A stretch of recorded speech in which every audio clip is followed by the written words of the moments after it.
संविधान के नाम पर, कानून व्यवस्था के नाम पर हमको एक ही बात कही जाती है, सब समान है। संविधान सबको समानता की बात करता है, लेकिन हमें ये पूछना चाहिए, अगर सब समान है तो अल्पसंख्यकों के लिए अलग से विश्वविद्यालय क्यों?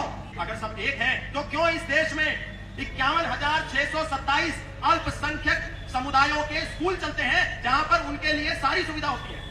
इस देश में 2,822 कॉलेजेस चलते हैं जिनको अल्पसंख्यक महाविद्यालयों का दर्जा है। इस देश में 25 से ज्यादा विश्वविद्यालय हैं जो अल्पसंख्यक यूनिवर्सिटी, माइनॉरिटी यूनिवर्सिटी का दर्जा प्राप्त है, और एक तो आपके अलीगढ़ में ही है। सर्व समाज के टैक्स के पैसे से एक अल्पसंख्यक केंद्रीय विश्वविद्यालय, अलीगढ़ विश्वविद्यालय यूनिवर्सिटी चलती है, जहां इस्लामिक लोगों को सारी सुविधा है। पैसा सर्व समाज का, आनंद केवल मुसलमान का। और वहीं दूसरी ओर 500 करोड़ रुपया हिंदू का वैष्णो देवी में गया। Vaishno Devi institute of medical excellence की स्थापना हुई, 50 एमबीबीएस की सीट निकली, और उन 50 एमबीबीएस की सीट में 42 सीटों पर मुसलमानों के बच्चों ने रजिस्ट्रेशन कर दिया, केवल 7 सीट हिंदू को मिली। यानी पैसा हिंदू का, और वैष्णो देवी इंस्टीट्यूट में पढ़ेंगे मुसलमान के बच्चे, और यहाँ पैसा सर्व समाज का और इधर भी पढ़ेंगे मुसलमान के बच्चे। तो हिंदू कहां मरेगा? हिंदू कहां जाएगा? हिंदू किसको मुंह दिखाएगा?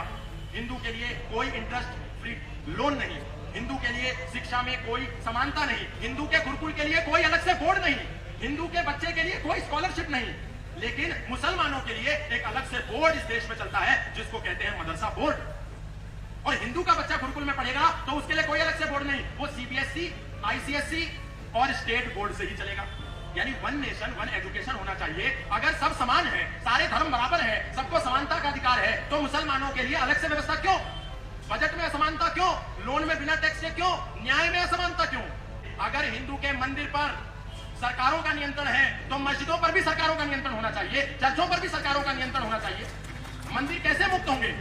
इस देश में हमको झूठ बताया जाता है सब समान है। अगर सब समान है तो मस्जिद का पैसा सरकारें क्यों नहीं लेती? मस्जिद टैक्स फ्री क्यों है? चर्च का पैसा सरकार क्यों नहीं लेती? और मंदिर बहुसंख्या में हिंदू रहते हैं, 100 करोड़ हिंदू रहते हैं, उसके बाद भी तिरुपति में जितना हजारों करोड़ आता है उसका सारा पैसा सरकार ले लेती है। तिरुपति मंदिर में ट्रस्टी कौन होगा, प्रेसिडेंट कौन होगा, समिति के सदस्य कौन होंगे, बोर्ड मेंबर कौन होंगे, इसका निर्णय सरकार करती है। इस पर हम चिंतन नहीं करते। और हिंदू समाज को तो टमाटर सस्ता चाहिए, उसको ये नहीं देखना कि उसी की नाक के नीचे 3400 करोड़ रुपए का आवंटन इस देश के उस वर्ग के लिए कर दिया गया जो खुद को कहता है कि मैं अल्पसंख्यक हूं, लेकिन भारत की सेकंड लार्जेस्ट पॉपुलेशन है।